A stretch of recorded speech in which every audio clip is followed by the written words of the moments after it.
Амансыздарбы биздин YouTube каналыбыздын каталуучулары. Бүгүнкү биздин коногубуз эне жана баланы улуттук коргоо борборунун балдар урологиянын бөлүмүнүн башчысы, медицина илимдеринин кандидаты Эсенбаев Болот Исмаилович. Саламатсызбы? Саламатсыңар. Колдорунда ийне сайып туруп отурат да. Энурез деген бул эң чоң көйгөй, заара дайыма агып турат. Эки ата эне бири-биринин диагноздору окшош экен. Алар эч кандай симптом бербейт.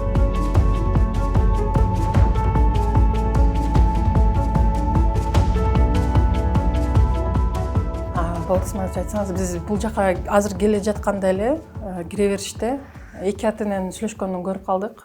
Колунда ымыркай аябай кичинекей 2 айлык баладай. Менимче 2 ай же 3 ай болсо керек. Экөөнүн сүйлөшкөнүнө караганда баланын эмеси бөйрөгү же боору деп айтты окшойт. Түшүнбөй калдым. Стенд тууралуу болуп калды да. Ушундай көйгөй азыр учурда көппү? Азыр мындай негедир мага мындай эки ата эне бири-биринин диагноздору окшош экен, бири-биринен сүйлөшүп калганда аябай мындай бир ыздай сезимдер жаратты да. Коркунуч сезимдерди. Сиздин эмеңиз боюнча, практикаңызда ушундай азыркы ушундай көйгөйлөр көппү?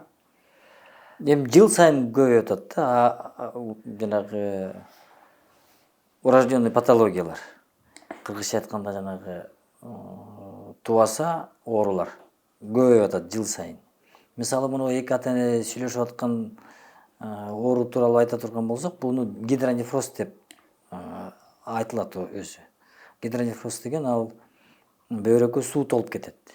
Жанагы бөйрөк заара чыгарып бөлүп чыгарат, бирок ошол заараны түтүкчө аркылуу табарчыкка түшүш керек.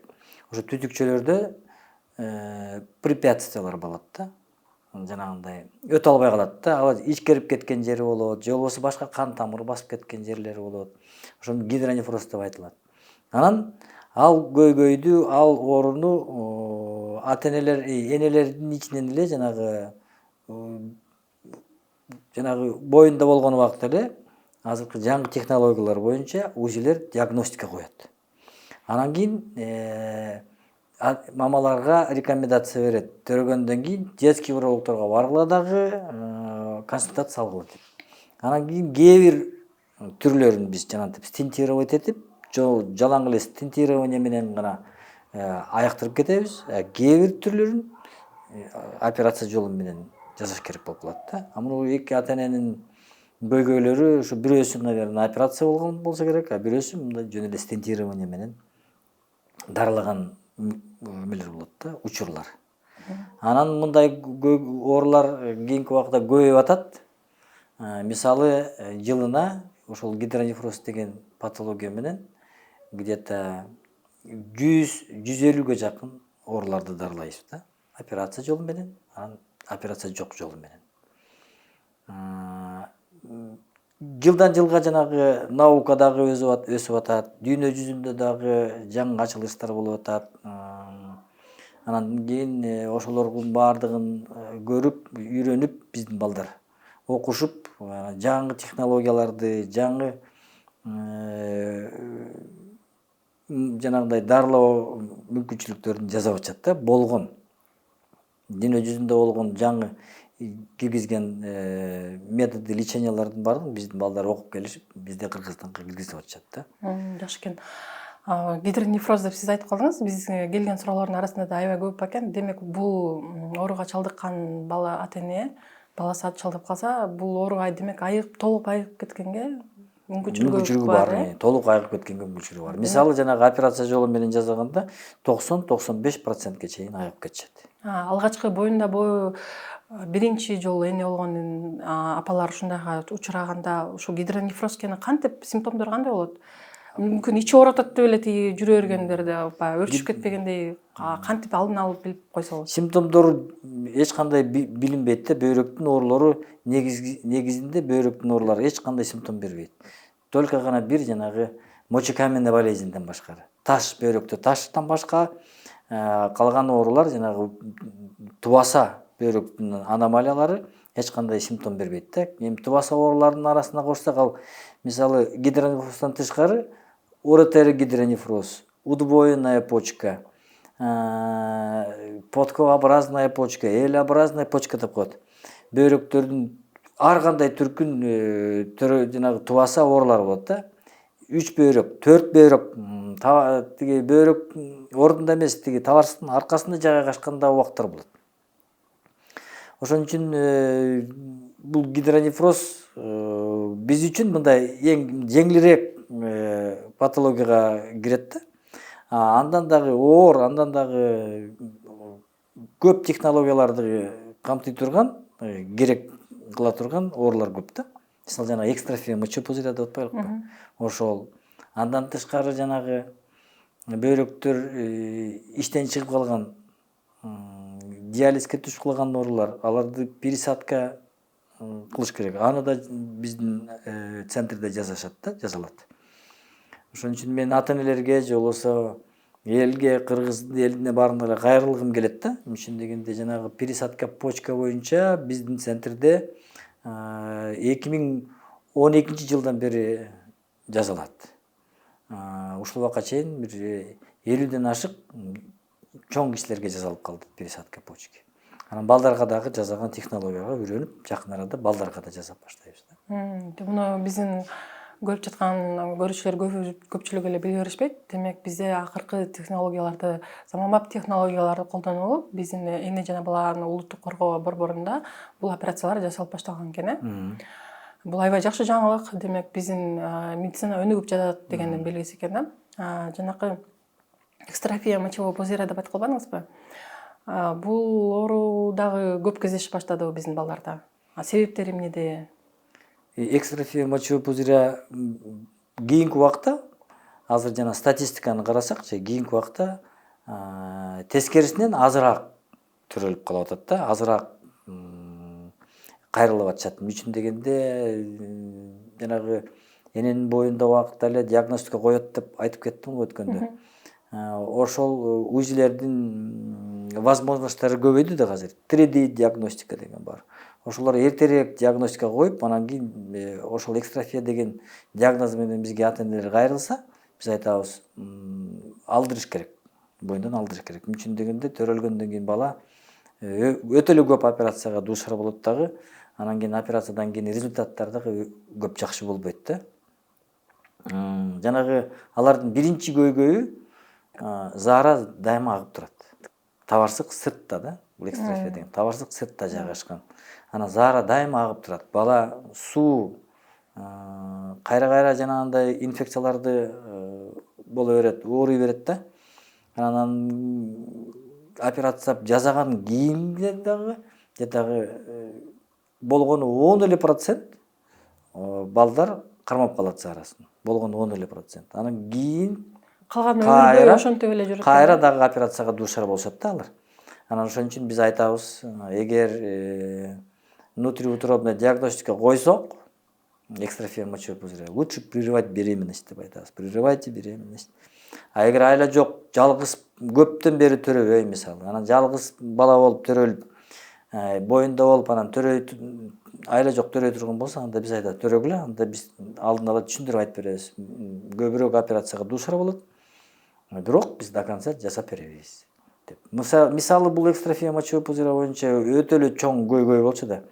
Менин бүгүнкү күндө мени тревожить эткен мындай маселе бар да, биздин тубаса төрөлгөн балдарды чет мамлекетке чыгарбай, өзүбүздө Кыргызстанда дарылаган мүмкүнчүлүктөрдүн баары бар да бизде. Бүт барлык технологиялардын баарын алып келип, балдарыбыз чет мамлекетке окуп келип, баардыгын киргизип жасап атабыз. Ошол эле экстрафияны азыр өзүбүздүн эле отделенияда бизде жакшынакай кылып жасап беребиз. Чет мамлекетте кандай жасалса, бизде да ошондой жасалат да. Бул экстрафия мочевого пузырянын болбош үчүн болочок энелер эмнеге көңүл буруш керек анда? Ушундай булду же эме тубаса оорунун эме тукум аркылуу берилеби же кандай? Экстрафия мочевой пузыря бул тукум аркылуу берилбейт. Бул эми баардык эле жана врожденный порогдор сыяктуу эле жана жүрөктүн деле порогу же ичегилердин порогтору же болбосо жанагы челюстно-лицевая область порогтору болуп атпайбы, ошондо деле рекомендация кылышат эмеспи? Вирус менен оорубаш керек, жакшы жүрүш керек, чылым чекпеш керек, арак ичпеш керек, деген рекомендациялардын баардыгын деле ушу экстрафияга да берилет да. Ошон үчүн жанагы жаш энелер ошолордун баарын карманып жакшы жүрүш керек. Анан скрининг кылып жүрүш керек во время беременности, квартал сайын көргөзүп, УЗИ өтүп, ошентип туруш керек да, чтобы родить нормального здорового ребенка. Ошондой да. Азыр сиз ушул маекти айтып келатып, недержание мочи жөнүндө айтып калдыңыз, э? Ошол сидикти кармай албай отурган бул НРС эмес. Ошол недержание мочи дагы ошол көйгөй болгондо апалар демек силерге кайрылып, бул айыгабы, бул эмнеден, себептери эмнеден, ушул жөнүндө да айтып бере аласызбы? Эми көбүнчө ушу менин дагы жанагы мага да көйгөй болуп келген проблема ушул да, биздин детская урологияны. Көбүнчө ушул зараны кармай албай калган убак бул деген жанагы спинномозговая грыжа деп коет. Ошол убакта төрөлгөндө спинномозговая грыжа жанагы жүлүндүн нервный окончаниялардын баары сыртта болот да. Анан ошону операция жасашат, анан кийин операциядан кийин осложнение болот. Кээ бирөөнүкү болсо төрөлгөндө эле уже нарушение органов малого таза. Зараны да кармабайт, заңын да кармабайт. Андай оорулар өтө көп да. Анан кийин эле бизге келип туруп вопрос болот. Ким дарылаш керек муну? Неврологдор дарылаш керекпи или урологдор дарылаш керекпи дегенчи. Анан кийин ушу көйгөй менен көбүнчө биздин Кыргызстанда чет мамлекетке чыгып дарыланышчы да. Аны чоң операция жасалат. Операция аугментация мочевого пузыря деген. Кээде биз жанагы аппендикс бар эмеспи? Червообразный атроз деп кереги жок деп алып салып атпайбы кээде. Ошону алып табарсыкка байланыштырып, анан киндик аркылуу чыгарып коебуз сыртына. Жанагы естественный жолун агып аткан жакты жаап коебуз да. Ошондо куркап калат да оору. Куркап калат да анан көндүрүп коебуз, үйрөтүп коебуз. Анан кийин ар бир 3 саат сайын барат дагы киндик аркылуу трубкасын катетерди салат дагы, анан басып коюп, зарасын баары таптаза болуп калат дагы. Запахы да чыкпайт, кургак да. Бул айла жок Хирургиялык жолго баргандарга? Айла жок хирургиялык жолда, башка жол жок да. Анан кийин илгери ушинтип жанагындай оорулар менен чет мамлекетке чыгып, анан көп акчаларды коротушуп келишчи ата-энелер. Мен кайрылат элем ата-энелерге. Андай көйгөйдү дагы уже чечтик, биякта Кыргызстанда биз андай операцияларды жасайбыз. Чет мамлекетке чыгып көп каражатты коротуп кереги жок. Эгер кайрылыша турган болсо биз жасап беребиз да. Анан аугментациянын экинчи түрү бар, ичегиден жасайбыз да. Табарсык кичинекей болуп кеткенде ага берип анан кичинекей болуп калат табарсык. Ошондо биз ичегини алып үстүнө жамайбыз. Үстүнө жамап, анан жанагы аппендиксти кайра чыгарып, сыртына чыгарып коебуз да. Андай дагы 6 сааттык, 7 сааттык операциялар. Андай оорулар көп бизде. Но билишпейт, жасашпайт, келишпейт, көбүнчө жанагы андай оорулар немеде. Приюттарда да. Көбүнчө. Түшүнүктүү. Эми НРС боюнча ошо төшөгүнүн жаткан жерден эле сийип коюп атат. Ушундай көйгөйгө чалдыккандар биринчи кезекте невропатологко кайрылыш керекпи же урологко кайрылыш керекпи? Анан ушул жалпы ушул көйгөй боюнча эмне деп айтып бере аласыз? Ооба, НРС деген бул эң чоң көйгөй. Мынча дегенде өтө эле көп да. Өтө эле көп оорулар бар. Ал НРС менен келген балдардын биринчи эле суроосу ата-энесиники түндө тургузсак турбайт, кыйкырсаң да ойгонбойт. Анан эртең менен сурасаң билбейт дейт да. Дарылаган убакта болсо эмендей комплексно дарылаш керек да. И невропатологдорда, и урологдорда дарылаш керек да. Бир жерде көйгөй невропатологдо дагы, урологдо дагы. Өзү статистика боюнча НРС пубертат возрастка чейин самостоятельно проходит. Кийинки статистика айтышат да, 14-16 чыкканча НРС өзүнөн өзү жоголот депчи. Бирок ошол жашка чейин өтө эле чоң проблема да. Төшөккө зара кылып коет, жыттанат, күндө эле суу, ооруп калат бала. Ошон үчүн балдарды дарылаш керек. Анан кийин аларга жардам бериш керек. Анан кийин кийинки жанагы наукалардын айтканы боюнча мынтип айтышат да, 3 жолу С депчи. Это самоконтроль, самолечение и самовнушение депчи. Самолечение, самовнушение деген кечинде жатаарда өзүн өзү баалаган. Эми балдар жана түшүнүп калган балдарга үйрөтөбүз да. Жатаарда өзүн өзү внушать этип, мен бүгүн кургак турушум керек. Тура мен ойгоном, самовнушение да. Самолечение деген ушуда убагында айткан рекомендациялардын баарын жазаш керек да. Мисалы, биз айтабыз. Лечениянын бир түрү да. Кечинде саат 6-7 чейин суу ичесиң, 6-7 кийин суу вообще ичпейсиң. Андай балдар сууну да көп требовать этишет да. 7ден кийин суу вообще ичпе. Жатаарда хотя бы кичине мындай бир курут, апаңдын куруту барбы, ошодон алып жеп кой дейбиз да.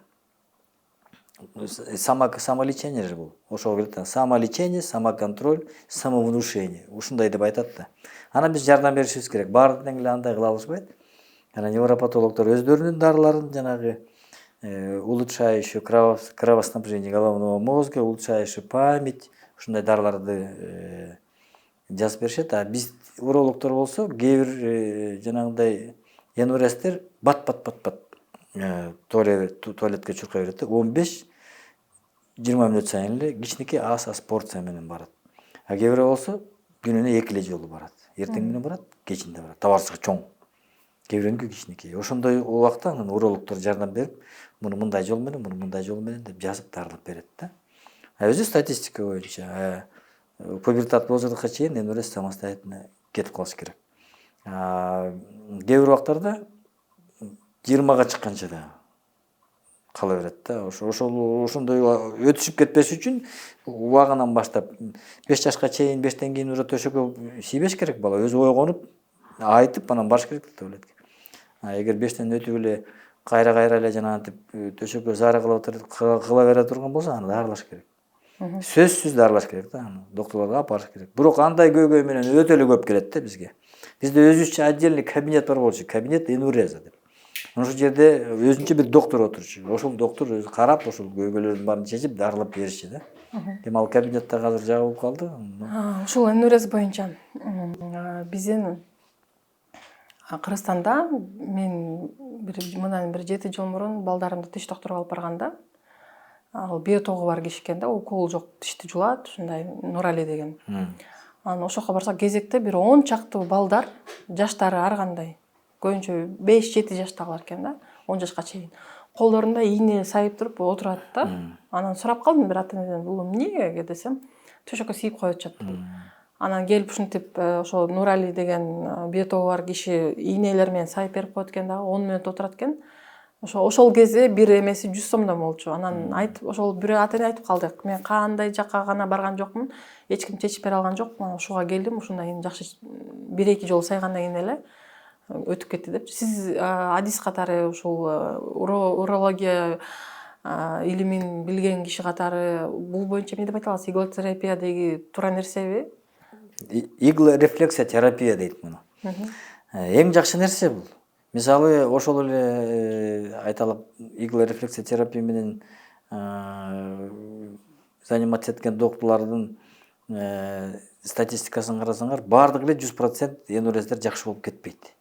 Аны деген комплекстен дарылаш керек да. Анда биздин леченияда биз лекарственный препараттарды беребиз, физиолечениелерди беребиз. А жерде эффект жок да. Анан кийин отдельно иглотерапияга жөнөтөбүз. Баргыла ушул жака иглотерапия алгыла деп. Иглорефлексия терапия. Анан аны алышат да. Анан кийин андан токтобуз, кайра бир курс лечение беребиз да. Иглорефлексия терапия эң жакшы метод лечения да. Көп эле ооруларга жакшы жардам берет. Энурезге дагы жакшы жардам берет, но баардыгына эмес да. Кээ бирөөне жардам бербейт. Анан ошондо бизге келишет, биз да дарылайбыз. Сиз азыр эми айтып атпайсызбы, мисалы энурез деген комплекстүү дарылаш керек, невропатолог дагы, сиз дагы, мисалы бизди көрүп жаткан ушундай көйгөйгө учураган аталар көрсө, азыр эми убакыт деген баарына бир жактан бир жакка чуркашын демек. Мисалы бул эле убакыттан да бөлөк сиздерге окшогон адистерге бул жака келиш үчүн эле кандай гана кезектерде туруш керек. Бир күн убактын кетет да.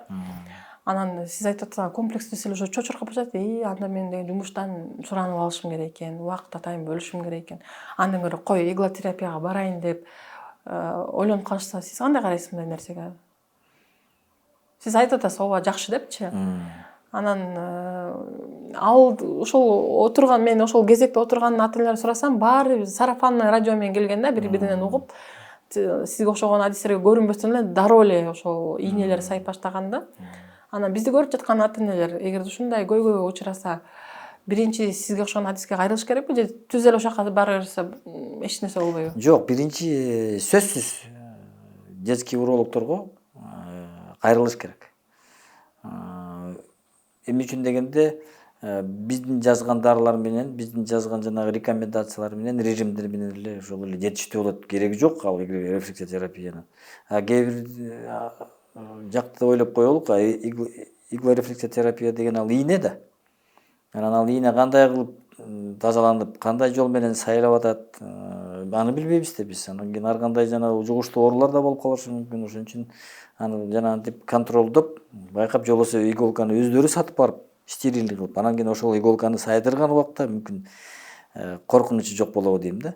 А так ошол иглорефлексияга жеткирбей эле, мына рекомендациялар менен эле жана жөн эле физиолечение, физиотерапия менен эле жакшы болгон оорулар өтө эле көп.